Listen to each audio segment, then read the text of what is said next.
Hello everyone. इससे पहली video में हम एनसीईआरटी के न्यूमेरिकल्स कर रहे थे जो कि 1.9 तक यानी कि क्वेश्चन नंबर 9 तक हम कर चुके हैं, लेकिन क्वेश्चन नंबर 8 में 2 पार्ट दिए थे।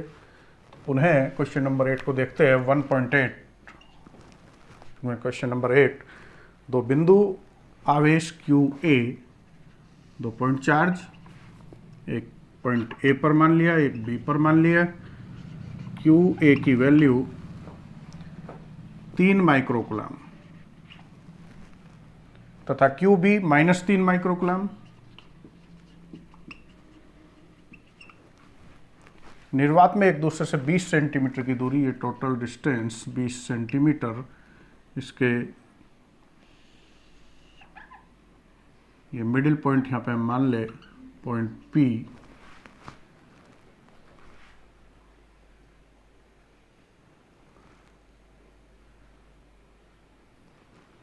दोनों आवेशों को मिलाने वाली रेखा के मध्य बिंदु, ये मिडिल पॉइंट, इसको ओ कह दे रहे। मिडिल पॉइंट की बात की है तो ये डिस्टेंस बराबर बराबर बढ़ जाएगी। इट मीन्स यदि ये आर है तो ये भी आर है, और जो दी है total distance r plus r बराबर 20 centimetre. It means 2r 20 centimetre, या r equal to 20/2 equal to 10 centimetre को मीटर में बदलेंगे। ये 10⁻⁻1 मीटर। क्यू ए और क्यू बी जो कि माइक्रोकुलाम में दिए हुए हैं, इनको भी कुलाम में चेंज करेंगे। 3 माइक्रोकुलाम इक्वल टू हो जाएगा 3 × 10⁻⁻6 कुलाम। क्यू बी -3 माइक्रोकुलाम, ये हो जाएगा 3 × 10⁻⁻6 कुलाम। माइक्रो जहाँ भी हटाना पड़ जाए तो वहाँ पर -6 10⁻⁻6 की मल्टीप्लाई करेंगे। अब इस क्वेश्चन में चूंकि यहाँ पे वैद्युत क्षेत्र की तीव्रता या वैद्युत बल हमें कैलकुलेट करना है, मध्य बिंदु ओ पर जो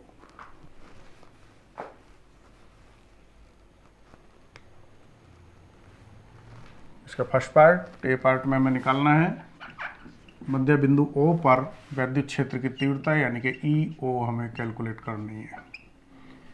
इसके लिए हमने माना कि यहाँ पर कोई टेस्ट चार्ज रखा हुआ है +Q0।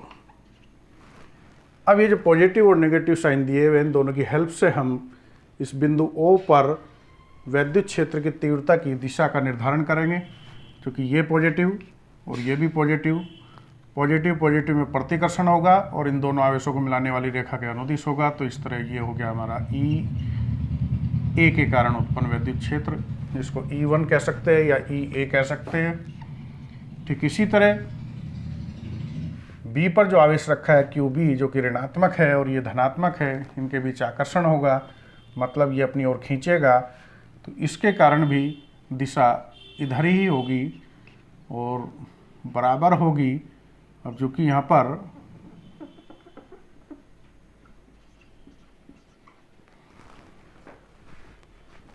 इन दोनों को एक दूसरे के ऊपर हम बनाएंगे तो आप अंतर नहीं कर पाएंगे, तो इसलिए थोड़ा सा गैप दे दिया, जबकि ये दोनों बराबर ही होंगे। बराबर होने का कारण Q समान है और R समान है।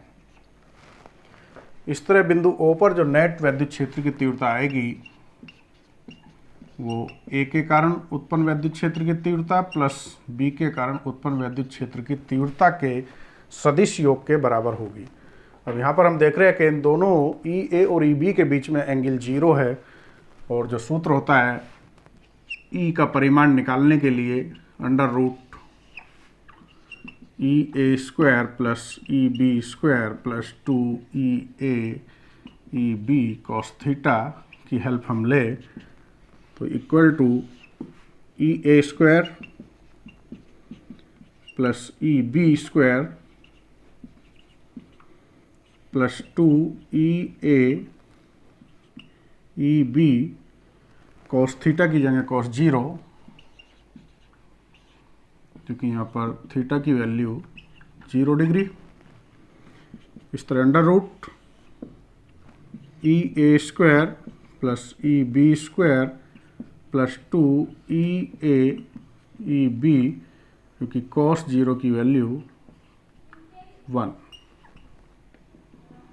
तो इस तरह ये आ गया under root E A square plus E B square को अलग अलग ना लिख के हम इसको होल स्क्वायर का ये सूत्र बन रहा है यहाँ पर, तो सीधा लिखे देते हैं। ई ए प्लस ई बी का होल स्क्वायर खोलेंगे तो पहले का वर्ग, ई ए स्क्वायर दूसरे का वर्ग, ई बी स्क्वायर दोनों की गुना का दुगना, twice of E A E B. अब चूंकि ये अंडर रूट है, इसको हटाएंगे तो पावर होल की 1/2 आ जाएगी, या कहे कि अंडर रूट से बाहर जब भी कोई राशि निकालेंगे तो उसकी पावर जस्ट हाफ हो जाएगी। तो यहाँ पर आ गया ये ई ए प्लस ई बी, इस तरह से ई ओ बराबर ई ए प्लस ई बी हम लेंगे, जो कि कल जो वीडियो हमने दी थी उसमें इसको डायरेक्ट लिख लिया था। आप इसको निकाल के दिखा सकते हो, नहीं तो डायरेक्ट भी यूज कर सकते हैं। यदि दो वेक्टर या वैद्युत क्षेत्र की तीव्रता किसी बिंदु पर एक ही दिशा में है तो सीधा जोड़ देंगे, और विपरीत दिशाओं में है यानी कि उनके बीच का एंगल 0 के बजाय 180 डिग्री है तो हम उसको घटाएंगे। अब यहाँ पर वैल्यू रखें, ई ए यानी कि ए के कारण बिंदु ओ पर उत्पन्न वैद्युत क्षेत्र की तीव्रता के लिए सूत्र 1/4 पाई एप्सिलॉन नॉट के q A upon are square plus, चूँकि जोड़ रहे हैं यहाँ पर मैग्नीट्यूड की बात कर रहे हैं और क्यू की वैल्यू नेगेटिव है, इस नेगेटिव का यूज जो किया हमने केवल दिशा देखने के लिए किया। यहाँ पर केवल और केवल परिमाण रखेंगे 1/4 पाई एप्सिलॉन नॉट के q B upon are square. इस तरह इसमें हमें कॉमन दिखाई दे रहा है 1/4 पाई एप्सिलॉन नॉट के 1/, या इसको लिख सकते हैं हम Q A upon are square, क्योंकि क्यू ए बराबर है क्यू बी बराबर है 3 माइक्रोकूलम। तो यहाँ बचा 1 + 1, इनकी वैल्यू रखें 9 × 10 की पावर 9, क्यू ए का मान 3 × 10 की पावर -6 कूलाम गुणा 2/r, जो कि 10 की पावर -1 है, का वर्क करेंगे। इस तरह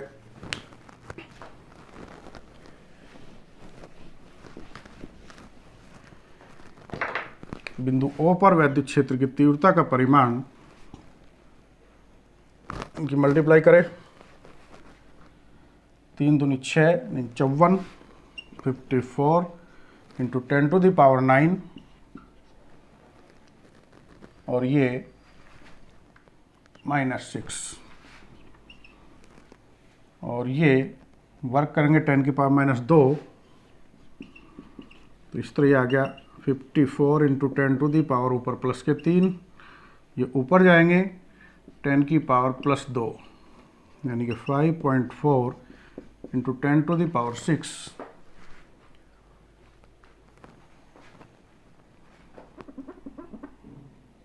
3 2 5, 54 न्यूटन पर कूलाम, या इसको लिख सकते हैं 5.4 10⁻। अब ये डेसिमल जहाँ पर 54 का मतलब है 54.0 को लेफ्ट साइड खिसकाएंगे, इधर आएगा, अपनी ओर आएगा, तो मतलब पावर प्लस होगी 5, एक पहले खिसकाया तो +1, इस तरह 5.4 इंटू 10⁻⁶ न्यूटन पर कूलाम। ये वैद्युत क्षेत्र की तीव्रता का परिमाण आ गया। दिशा हम चित्र से देख रहे हैं, ये O से B की ओर, तो यहाँ पे लिख देंगे हम O से B की ओर। अब इसके सेकंड पार्ट में ही साथ साथ पूछा गया है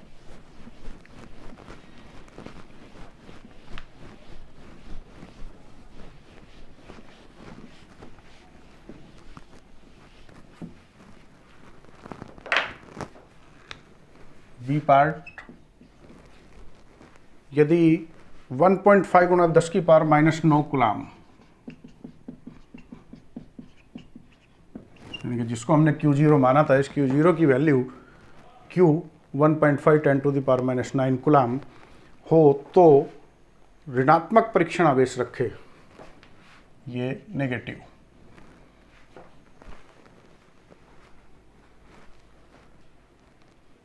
तो इस बिंदु पर रखा जाए तो यह परीक्षण आवेश कितने बल का अनुभव करेगा, फोर्स हमें निकालनी है।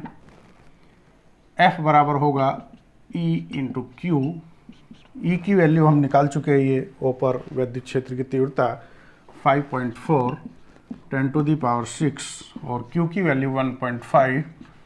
यहाँ भी केवल मैग्नीट्यूड रखेंगे 1.5 10⁻⁹। दोनों की मल्टीप्लाई करेंगे, 15 चौका 60, 6 15 5 75 और 6 81। दो अंकों के बाद दशमलव लगा देंगे, 10⁻³ न्यूटन।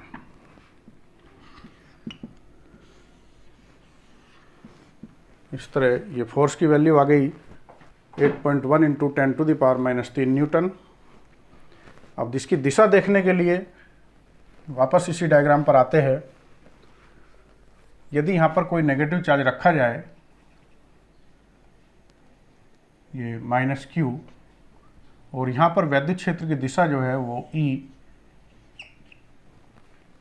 A से B की ओर या कहे O से B की ओर है, तो इस परिस्थिति में ऋण आवेश पर जो फोर्स लगती है वो वैद्युत क्षेत्र के विपरीत दिशा में, और धन आवेश पर फोर्स जो लगती है वो वैद्युत क्षेत्र की दिशा में लगती है। एक तो सीधा सीधा कॉन्सेप्ट ये याद रखें, यहाँ पे लिख सकते हैं हम कि जो फोर्स लगेगी वो O से A की ओर लगेगी।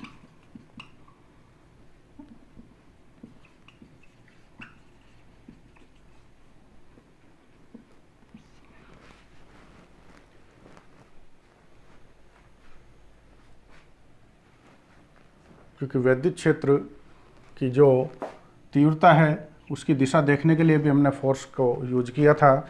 दूसरे तरीके से यदि यहाँ पर हम ये QA QB negative positive charge रखा नेगेटिव, अब हम देखेंगे कि positive negative attraction, negative negative प्रतिकर्षण, दोनों के कारण जो फोर्स लगेगी वो O से A की ओर लगेगी। तो सिंपल कॉन्सेप्ट आपको ध्यान रखना है, इसको दिखाने की आवश्यकता नहीं है, दोबारा इसको हमको डायग्राम नहीं बनाना है। केवल इसी की हेल्प से E की दिशा के जस्ट अपोजिट होगी फोर्स -Q आवेश पर, और यदि ये प्लस होता तो E की दिशा में ही इस पर बल लग रहा होता। क्वेश्चन नंबर 9 हम करा चुके हैं। अब बात करते हैं क्वेश्चन नंबर 10 की।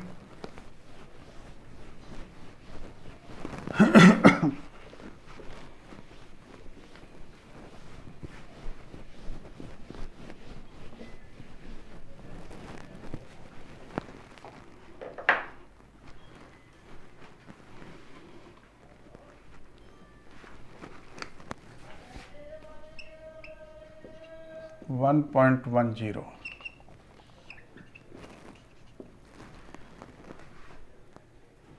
चार गुना 10⁻⁹ कूलाम मीटर। कूलाम मीटर का मतलब वैद्युत द्विध्रुव आघूर्ण दे दिया। 4.4 इंटू 10⁻⁹ कूलाम मीटर। 4 गुना 10⁻⁹ कूलाम मीटर का कोई वैद्युत द्विध्रुव 5 गुना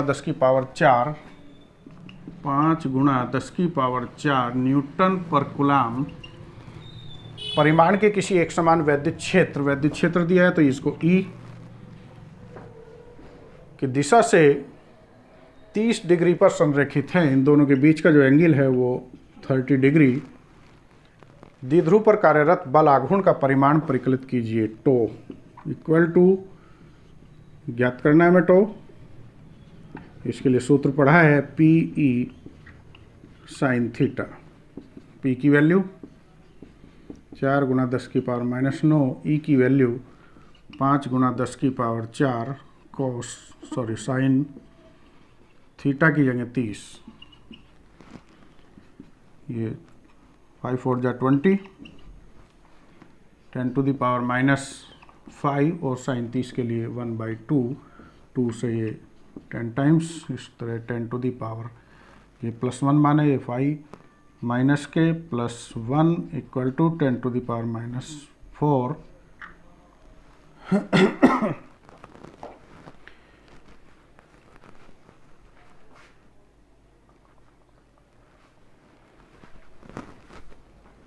ये टो की वैल्यू आ गई। टो यानी कि यहाँ पे बल आघूर्ण और जिसका मात्रक होता है न्यूटन मीटर।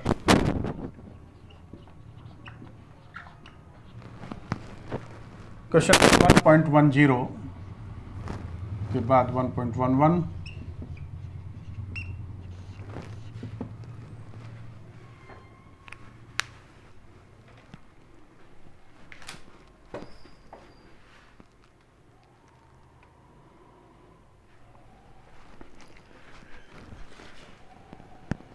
ऊन से रगड़े जाने पर कोई पॉलीथीन का टुकड़ा 3 × 10⁻⁷ कूलाम के ऋणावेश से आवेशित पाया जाता है। ऊन और पॉलीथीन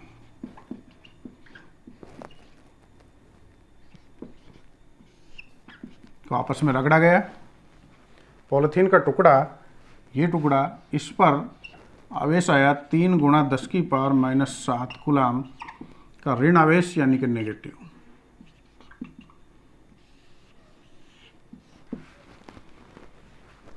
ए पार्ट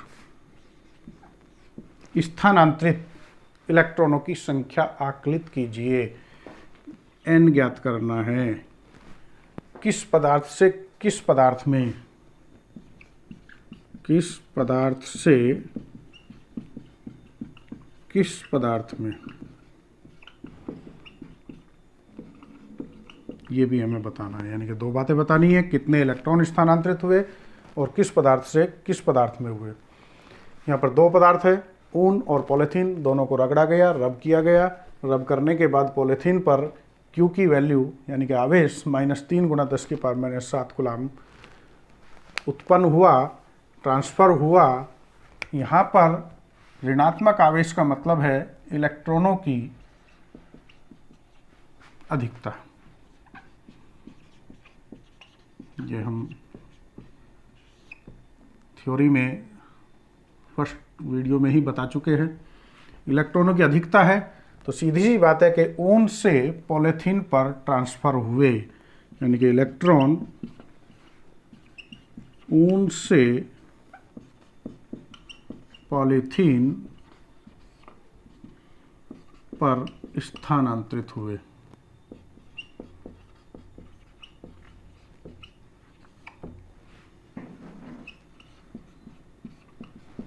कितने हुए के लिए n equal to Q/E। Q की वैल्यू 3 × 10⁻⁷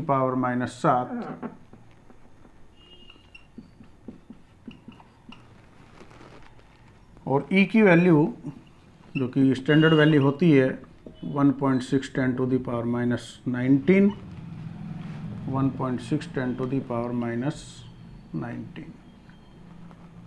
इन दोनों को सॉल्व करेंगे। 3 ये डेसिमल यहाँ से आप हटाओ तो 0, यानी कि 30/16 × 10⁻⁻7 + 19।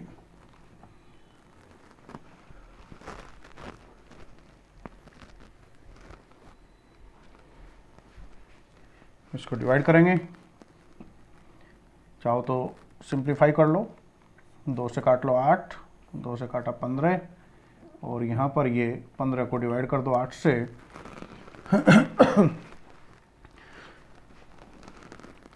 ये 8 ही कम 8 बचे 7, 8 64 और ये बचे अब 6, 8 × 7 = 56, 4 और ये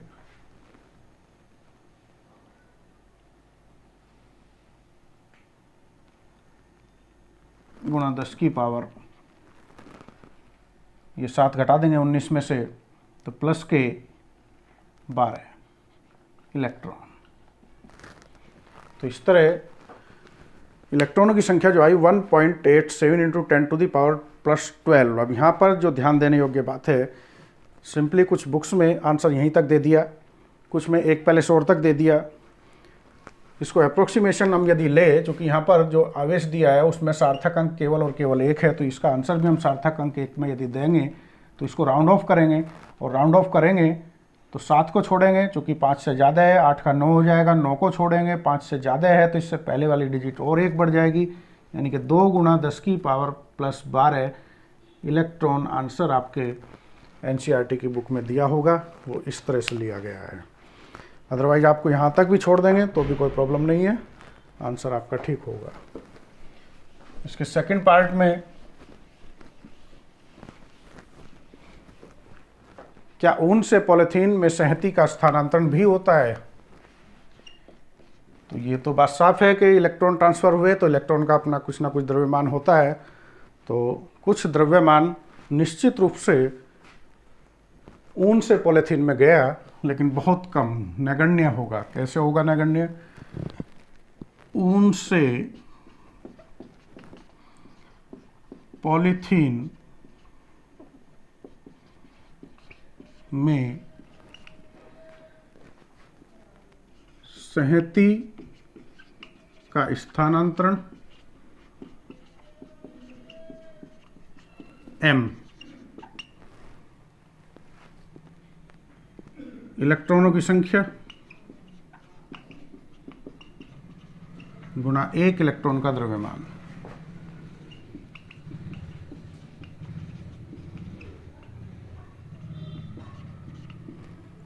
इलेक्ट्रॉनों की संख्या है 2 × 10⁻12 और इलेक्ट्रॉन का द्रव्यमान 9.1 10⁻−31। इस तरह ये 9 दूनी 18, 2 एकम 2, 9 दूनी 18, 1 के बाद डेसिमल 10⁻+12 -31, ये घटा दो तो यहाँ पर आ जाएगा ये 10 की पावर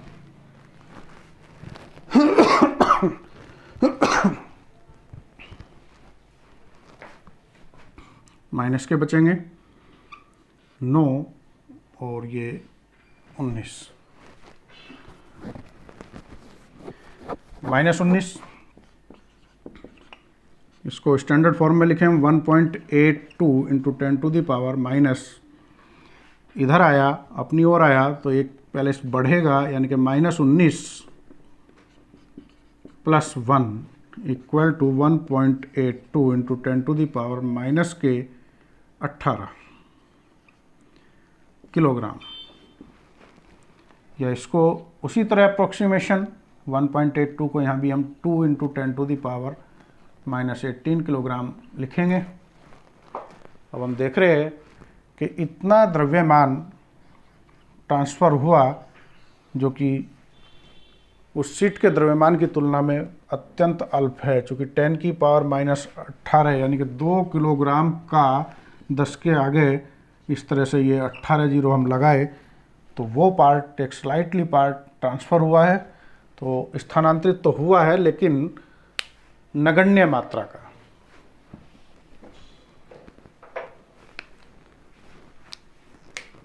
इसमें लिख देंगे, अर्थात ऊन से पॉलीथीन में संहति का स्थानांतरण नगण्य मात्रा अर्थात 2 × 10⁻18 किलोग्राम होता है।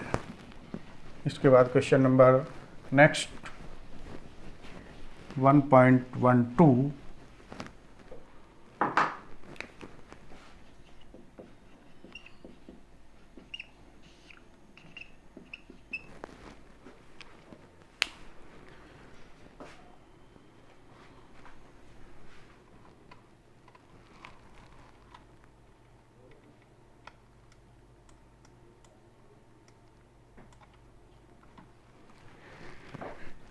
दो विद्युत रोधी आवेशित तांबे के गोले ए और बी के केंद्र की दूरी 50 सेंटीमीटर है। एक गोला ये मान लिया, एक ये मान लिया, ये ए और ये बी, इनके बीच की जो डिस्टेंस है आर इक्वल टू 50 सेंटीमीटर। इसको मीटर में बदलेंगे तो 50 × 10⁻² मीटर। दशमलव इधर खिसकाएंगे एक पैलेस, यहाँ 10 की पावर में 1 वृद्धि होगी, -2 ऑलरेडी है, 1 की वृद्धि हुई तो बचा यहाँ -1 मीटर। यदि दोनों गोलों पर पृथक पृथक दोनों पर आवेश समान है, 6.5 10⁻⁻7 कूलाम, यहाँ भी Q और यहाँ भी Q, तो इनके पारस्परिक स्थिर वैद्युत प्रतिकर्षण बल कितना होगा, चूंकि सेम है, दोनों पॉजिटिव है या नेगेटिव है, इनके बीच में प्रतिकर्षण बल होगा और F की वैल्यू हम निकालेंगे 1/4 pi epsilon not K Q1 Q2 upon R square से। इसकी वैल्यू 9 × 10 की पावर 9। Q1 Q2 दोनों सेम हैं, तो Q × Q upon R square, या इसको लिख सकते हैं 9 × 10 की पावर 9 Q अपॉन R का होल स्क्वायर। कैलकुलेशन थोड़ा इजी हो जाएगी इससे। तो F इक्वल टू 9 × 10 की पावर 9 इंटू Q की वैल्यू 6.5 10⁻⁻7 और R की वैल्यू 5 × 10⁻⁻1 का स्क्वायर, इसको डिवाइड करें, 5 1 जा 5 और 5 3 जा 15, और इस तरह ये हो गया 9 × 10⁻9 इसका होल स्क्वायर, 1.3 × 1.3 × 10⁻, ये ऊपर जाके +1 होगी,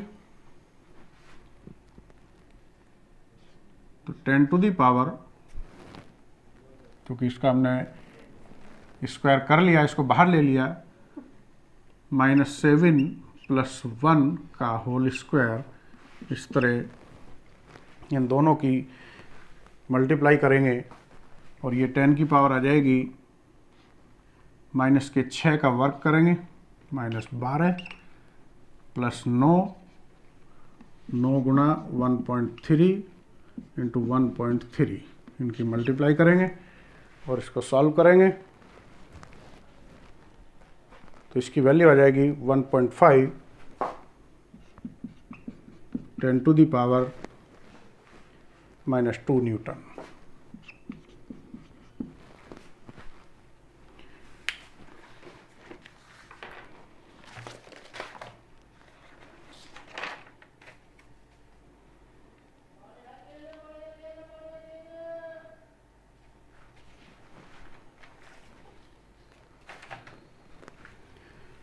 इसके सेकंड पार्ट में पूछा है, यदि प्रत्येक गोले पर आवेश की मात्रा 2 गुनी, प्रत्येक गोले पर आवेश की मात्रा 2 गुनी और बीच की दूरी आधी कर दी जाए, या डिस्टेंस जो r थी इसको r/2 कर दिया जाए। यह दुगना का मतलब, इसका दुगना 6.5 का मतलब 13, यानी कि 13.5 और 13.0, और ये डिस्टेंस 5 का मतलब जस्ट हाफ, यानी कि 2.5। तो आपको इन वैल्यू के चक्कर में नहीं पड़ना है, आप एक जनरलाइज इसका हम कर लेते हैं, वैल्यू यहाँ पर हम कुछ भी दे सकते हैं, लेकिन जनरल कंडीशन जो वो कह रहा है वो ये कह रहा है कि यदि ये Q है, ये Q है, डिस्टेंस R है, तो फोर्स पहली कंडीशन में F1 बराबर F है। ये हो गई प्रथम स्थिति। अब वो कह रहा है कि आवेश, ये द्वितीय स्थिति,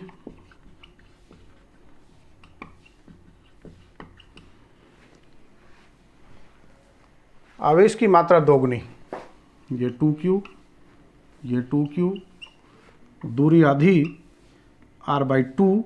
अब यहाँ पर इसको सिंप्लीफाई करने के लिए हम मान लेते हैं कि ये 2r है तो इसको r ले लेंगे, या r रहने दो तो इसको r/2 ले लो, तब फोर्स कितना होगा। अब यहाँ पर F हम निकाल चुके हैं, इस कंडीशन में F की वैल्यू आ गई है 1.5 10⁻⁻2 न्यूटन। F डैश सेकंड स्थिति में हमें निकालना है, इसको F कह दिया हमने, इक्वल टू 1.5 10⁻⁻² न्यूटन निकाल चुके हैं। ये निकालना है। Q चेंज हो रहा है, R चेंज हो रहा है, और जो सूत्र हमने कूलाम के नियम का पढ़ा उसमें F बराबर होता है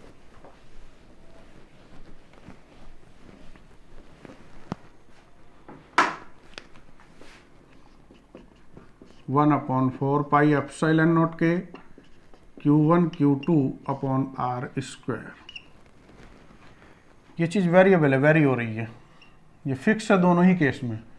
तो यहाँ पे लिखेंगे हम, चूँकि 1/4 पाई एप्सिलॉन नॉट के नियत, तो F केवल और केवल डिपेंड कर रहा है Q1 Q2 अपॉन R² पर। इससे हम डायरेक्ट सूत्र लिखेंगे F अपॉन F डैश, प्रथम स्थिति में बल अपॉन द्वितीय स्थिति में बल, बराबर होगा प्रथम स्थिति में आवेश चूँकि समानुपाती है और यहाँ F है, तो यहाँ पर Q1 Q2 upon Q1 dash Q2 dash into R के व्युत्क्रमानुपाती है, ये उल्टा हो जाएगा, रेसिप्रोकल हो जाएगा R डैश अपॉन R का होल स्क्वायर।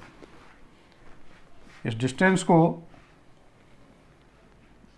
R डैश और ये R और ये Q1, ये Q2, ये Q1 डैश और ये Q2 डैश, ये सब वैल्यूज में हम रखे।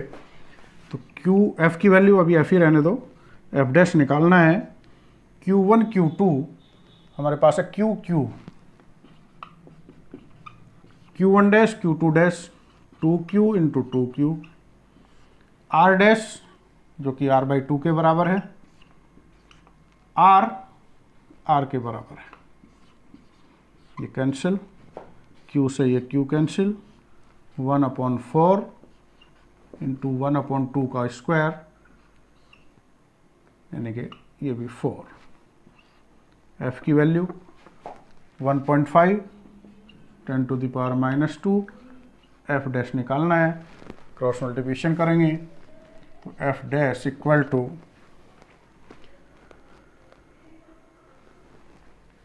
1.5 इंटू ये 4 चौक 16 गुना 10 की पावर ये -2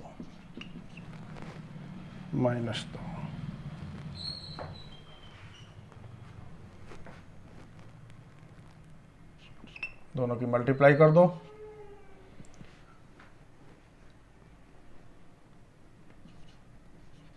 एक अंक के बाद दशमलव लगा दो। अब चूंकि दशमलव को 2 पहले समय इधर खिसकाना है तो 10 की पावर में 2 की वृद्धि होगी, 2 ऑलरेडी ये माइनस का है तो इस तरह 10 की पावर 0, और इसको हम सिंपली 0.24 न्यूटन लिख देंगे। तो जहाँ भी दो परिस्थितियों में कंपैरिजन आ जाए तो उस सूत्र में हमें देखना है कि क्या चीज़ स्थिर है, जो स्थिर है उसे अलग कर दो, और बाकी जिस पर डिपेंड कर रहा है, जैसे यहाँ पे था ये स्थिर था, इसको अलग कर दिया। अब डिपेंड कर रहा था Q1 Q2 और R पर, फिर देखेंगे कि किसके समानुपाती है और किसके व्युत्क्रमानुपाती है। मतलब समानुपाती का मतलब है कि एक राशि बढ़ेगी तो दूसरी भी बढ़ेगी और एक घटेगी तो दूसरी भी घटेगी। व्युत्क्रम का मतलब उल्टा, एक बढ़ेगी तो दूसरी घटेगी। यहाँ पर यह R के व्युत्क्रम है, दूरी बढ़ेगी तो फोर्स घटेगी। आवेश के समानुपाती है, आवेश की मात्रा बढ़ेगी तो फोर्स बढ़ेगी और आवेश की मात्रा घटेगी तो फोर्स घटेगी। इस तरह यहाँ पर हमने अंश बटे हर, चूँकि फोर्स के समानुपाती है मतलब दोनों अंश में है तो दोनों को अंश में रखी, दोनों कंडीशन, ये प्रथम स्थिति द्वितीय स्थिति, यहाँ अंश और हर उल्टा है। तो इसमें हमने क्या किया कि प्रथम स्थिति का अंश के सामने द्वितीय स्थिति का जो हर है वो ऊपर चला जाएगा, यानी कि उसे हर को अंश में ले जाएंगे और अंश को हर में ले जाएंगे, मतलब उल्टा हो जाएगा। इस तरह अब नेक्स्ट क्वेश्चन 1.13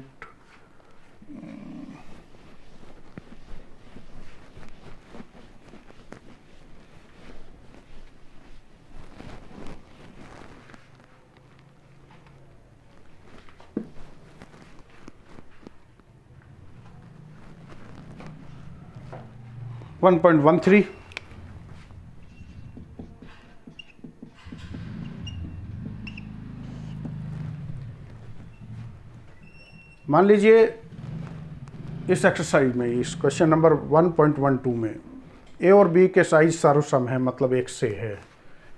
ये ए और बी जितना बड़ा ये है उतना ही बड़ा ये है। कोई तीसरा अनावेशित आवेश पहले तो गोले ए से संपर्क किया, Q A, Q, Q B, Q, Q C, 0, ये सी मान लिया।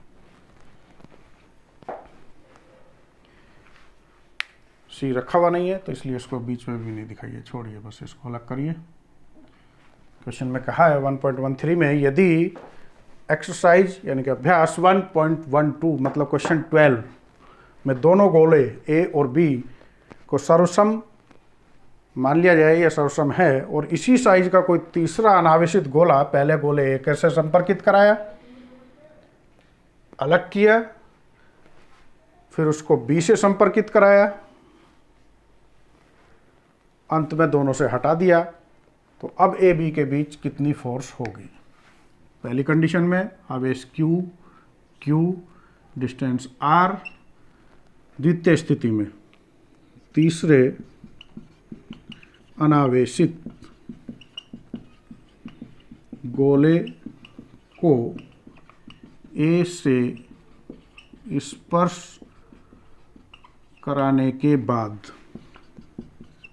देखिए क्यू ए डैश बराबर होगा Q A plus Q C बटे 2, दोनों में इक्वली डिस्ट्रीब्यूट हो जाएगा, आवेश का रिडिस्ट्रीब्यूशन होगा। अब क्यू ए की जो वैल्यू है वो क्यू है, इस पर 0 है, 2, तो इस तरह Q/2 दोनों पर आ गया। किस किस पर? क्यू डैश ए मतलब ए पर आवेश जो कि Q था अब Q नहीं रहा, Q/2 हो गया, और जो C था वो भी 0 नहीं रहा, Q/2 आ गया, दोनों में आधा आधा बट गया। अब इस आवेशित ग्रहण करने के बाद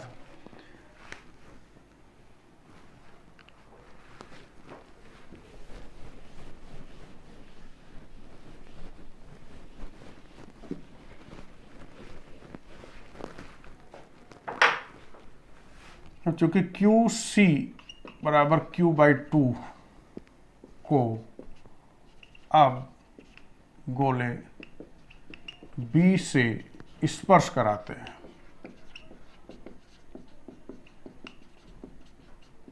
तो B पर आवेश QB प्लस QC डैश बटे 2, QB की वैल्यू Q थी, लेकिन QC जिसको हम डैश कह रहे हैं, क्योंकि इस पर जब 0 नहीं रहा वो कितना हो गया Q/2, तो यहाँ पर लिखेंगे Q/2 बटे 2, और इस तरह इन दोनों को हम जोड़ेंगे, 2 एकम 2 और 1 3 बटे 2, यानी कि 3Q बटे 2 बटे 2 के नीचे एक और मान लो, बाहर बाहर वालों की मल्टीप्लाई कर दो, अंदर अंदर वालों की कर दो, इस तरह यह आ गया 3Q/4 कूलम।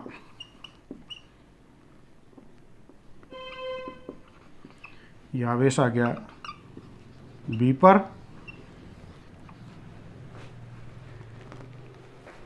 अब जो तीसरा गोला था उसको हटा दिया और कंडीशन आ गई, जो नए आवेश की कंडीशन आ गई वो QA डैश Q/2, यानी कि इसकी वैल्यू हो गई दूसरी कंडीशन में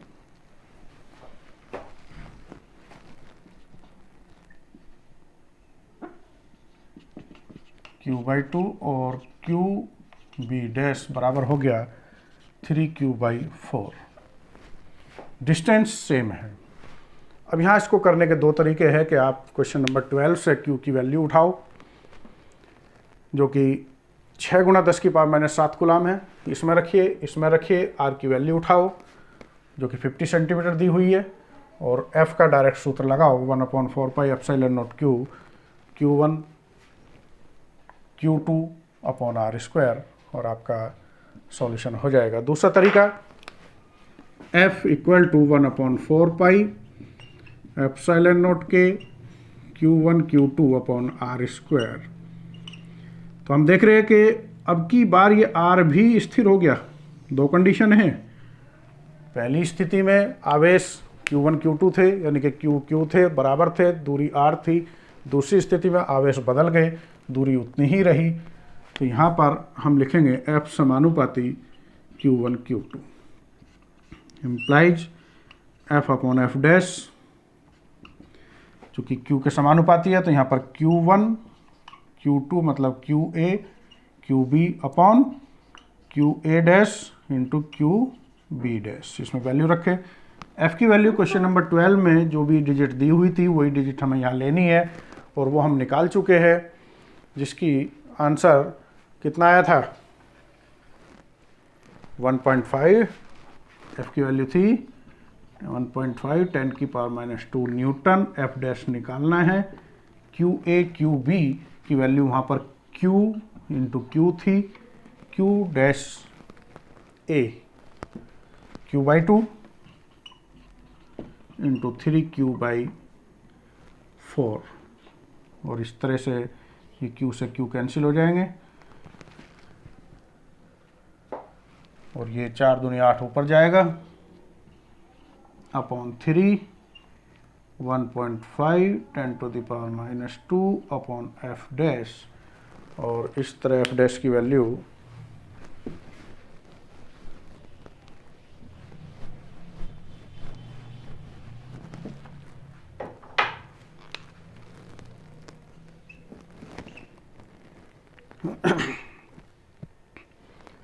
1.5 इंटू 3 इंटू 10⁻⁻² अपॉन 8,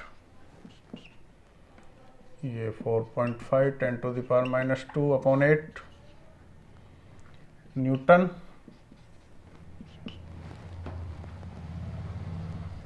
इसको डिवाइड करें, 4 पे नहीं चलेगा, दशमलव, 8 पंजे 40, 5 यानी कि 50,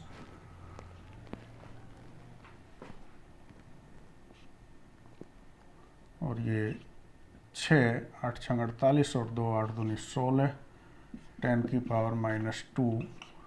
अब यहाँ पर यदि आपको आंसर बिल्कुल एग्जैक्ट मैच करना है तो ये 1.5 जो हम ले रहे हैं, एक्चुअली इसको राउंड ऑफ करने के बाद 1.5 आया था, जबकि इसकी एक्चुअल वैल्यू 1.52 है। इसको 1.52 लेके यदि आप चलेंगे तो ये आपका आंसर 5.7 इंटू 10⁻⁻³ हो जाएगा, जो कि यहाँ पर इसको राउंड ऑफ करेंगे 6 का 6 रहेगा। लेकिन यदि इसको हम 2 लेके चलेंगे 1.52 1.52 और ये 1.52, अब मल्टीप्लाई करें तो ये 3 2 जा 6 और 3 5 15 5, और ये सीधा सीधा 7 टाइम्स, और एक पहले से हम इसको इधर खिसकाएंगे 5.7 10⁻, जो कि ये राइट साइड जा रहा है, अपने से दूर जा रहा है, घट रहा है, अपनी जेब से निकल रहा है, तो 10⁻⁻², एक पहले से खिसका तो -1, और इस तरह ये 5.7 इंटू 10⁻⁻³ न्यूटन इसका आंसर हो जाएगा।